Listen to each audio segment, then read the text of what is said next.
Quiet now, everybody. Quiet, listen to me. We're going to start a show. Now, some of you people have been with me before. You know it's going to be a tough grind. You're going to dance until your feet fall off. You're not able to stand up any longer. But we're going to have a show.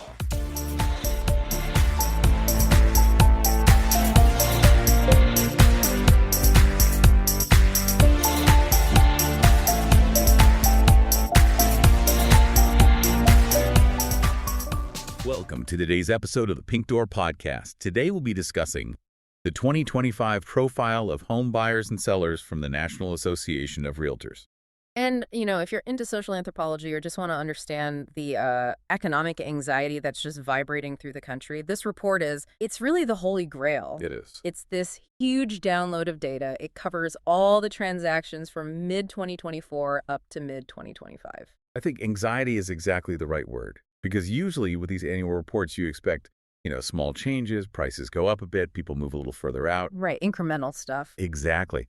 But looking at this 2025 data, it feels like the whole landscape of the American dream hasn't just shifted. It feels like it's been completely terraformed. It has. We are looking at a market that is just fundamentally different from what it was, say, 5 years ago. The report even quotes Jessica SLOTH. She's the deputy chief economist at NAR. And she uses a very specific phrase. She calls it a tale of two cities. Which right away implies a huge divide, the haves and the have-nots. Exactly that. You've got one group, and they're operating with tons of equity, with cash, with leverage. And then you have the other group. The first-time buyers. Primarily, yes. No. And they're engaged in what really looks like a historic uphill battle just to get a foot in the door. Okay, so let's unpack this tale of two cities. Let's start with the people trying to get into the city for the first time. Because there is one stat in this report that, it absolutely stopped me in my tracks. I know the one you're talking about. It's the headline for a reason. The typical age of a first-time homebuyer has climbed to an all-time high of 40 years old. 40? 40. I remember when the whole idea was you graduate, you work a few years, maybe get married, and you buy a starter home in your late 20s. That timeline is, it's effectively extinct for most people now, and we really need to sit with what that number means. Hitting 40 is a major delay in life milestones. Oh, absolutely. If you buy your first house at 40 and you take out a standard 30-year mortgage, you're making payments until you are 70 years old. Right. You're carrying that debt right into what should be your retirement years. That changes your entire financial plan. It really does. And that age increase, it lines up perfectly with another record-breaking stat in the report. Which is? The market share of first-time buyers, it's dropped to a record low of just 21%. So only 1 out of every 5 home sales is to a first-time buyer. That's it. And just to give you some context on how dramatic that is, if you go back to 2007, right before the Great Recession, the share was about double what it is now. Double. So we've seen market participation for new people contract by 50% in less than 2 decades. That feels like the ladder's just been pulled up. I have to ask, is this just a lifestyle choice for people just, choosing to rent longer, avocado toast over mortgages? The data really suggests this isn't a preference, it's a blockage. Jessica SLOTH, she calls it a market that's starved for affordable inventory. A supply problem. It's a supply-side chokehold. There just aren't enough homes at those entry-level prices. And when you have low supply and high demand, prices shoot up. And the first people squeezed out are the ones without existing equity to use. Which brings us to the consequences. Yeah. Because starting later, buying at 40 instead of 30, that's not just a few more years of rent. It really changes your financial future, doesn't it? Drastically. This is where the math gets a little painful. Shannon McGann, she's the chief advocacy officer at NAR, she pointed out that for generations, homeownership has been the main way to build wealth in America. Right. It's forced savings plus appreciation. Exactly. And delaying that purchase from age 30 to age 40 has a very real, tangible cost. And they actually put a number on it. They did. The report estimates that 10-year delay, it results in losing roughly $150,000 in equity on a typical starter home. Wow, $150,000. And that's just the equity. That's not even counting the fact you're not building credit the same way, you're not getting tax advantages, and that $150,000 isn't compounding. It's wealth you can't borrow against to start a business, send a kid to college. Or fund your retirement. It's a wealth penalty for being born 10 years too late, basically. And it must affect your mobility, too. If you start at 40, do you even have time to climb the property ladder? You have much less runway. Much less. Typically, people buy a starter home, they build equity, trade up. If you start at 40, you might only have one move in you. maybe none. You're starting the game in the fourth quarter. So that's one side of the tale of two cities, the struggling 40-year-old who's living in the other city. That would be the repeat buyers, the people already in the club. The median age of a repeat buyer is now 62. 62. So we have 40-year-olds trying to buy their first place and 62-year-olds dominating the rest of the market. And the financial power dynamic between those two groups it's just night and day. Because the repeat buyers, they have all this housing equity from riding the appreciation wave. Which means they can make much bigger down payments. Much bigger. The median down payment for a repeat buyer was 23%. A quarter of the house value, basically. Right. Ready to go in cash. Now, compare that to the first-time buyer. Who I'm guessing is scraping together every penny they have. The median down payment for them was 10%. But here's the really interesting part.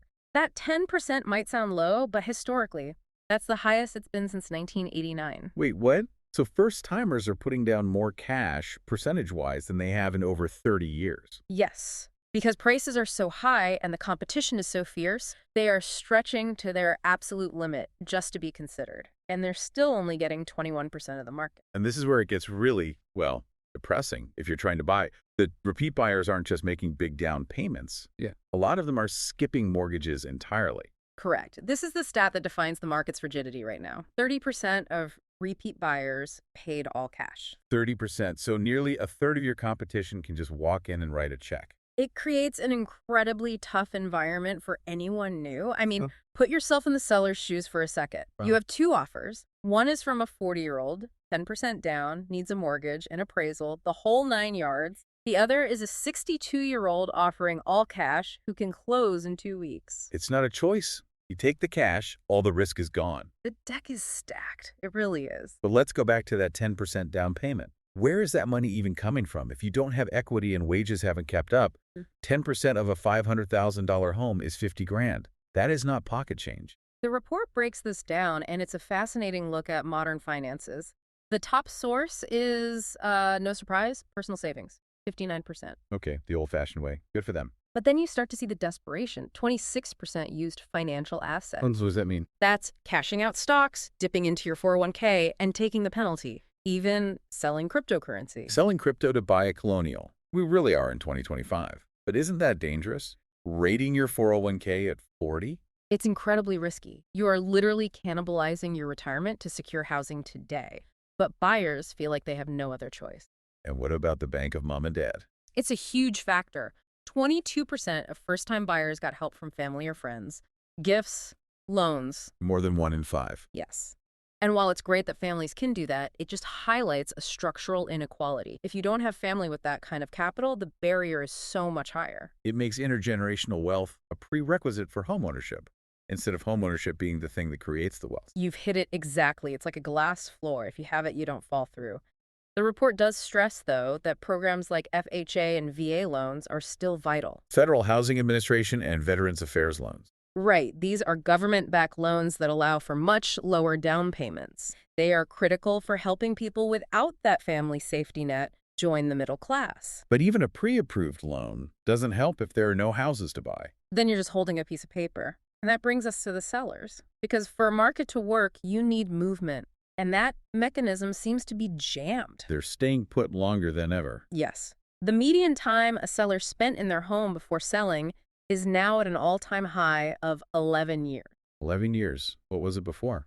For a long time, the average was more like 6 or 7 years. You'd buy a starter home, maybe have a kid, get a promotion, move up. That velocity has slowed way down. Is that the lock-in effect we hear about? People sitting on those 3% mortgage rates from a few years ago? That is a massive part of it. If you have a 3% rate and today's rates are, say, 6 or 7%, moving costs you a fortune. They call them golden handcuffs. You love your rate more than you hate your house. So you stay. Right. And when people do finally sell, they aren't going far. Right. The report said the median distance moved was only 30 miles. Yeah, down from 35 the year before. People are just shuffling around the same area. So we have a gridlock. Nobody wants to sell. Nobody can afford to buy. Yeah. But transactions are still happening. And the report shows how our lifestyles are changing to cope.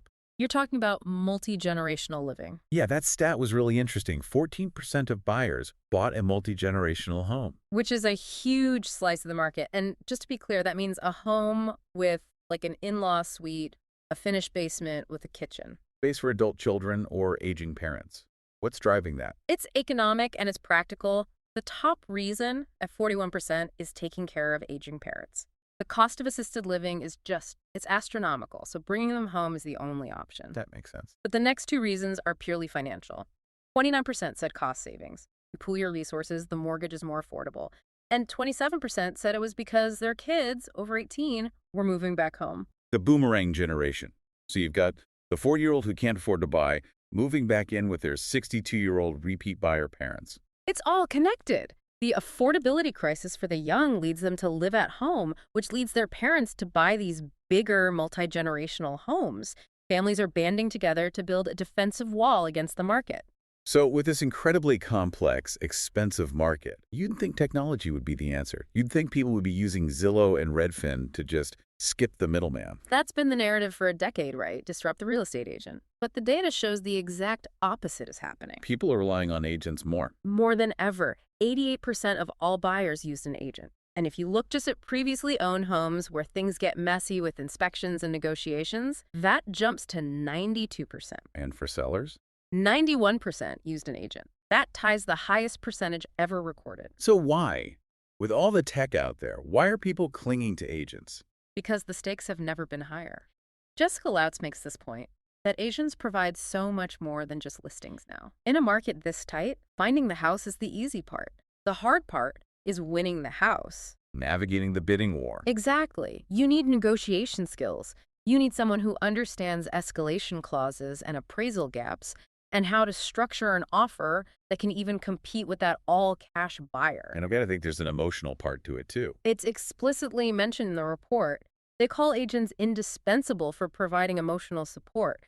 Buying a home right now is so stressful. You're over 40, you're spending your life savings, you're terrified of making a mistake. You need a therapist as much as a realtor. In many ways, yes. A website can't talk you off a ledge when you lose your third bidding war. Does the satisfaction data back that up? It does. 91% of buyers said they would use their agent again or recommend them. That's an incredibly high rating for any industry. It really underlines that real estate is still a fundamentally human business.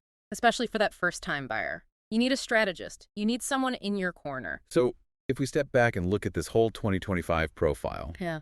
what's the takeaway? I mean, NAR isn't just publishing this to say, good luck, everybody. No, they have a clear policy stance. Their whole argument is we have to fix the root cause, supply. Shannon McGann calls her policies that unlock inventory and enable new construction. What does that actually look like? Things like zoning reform to allow for more density, modernizing construction to build faster and cheaper, maybe tax incentives for people to sell investment properties.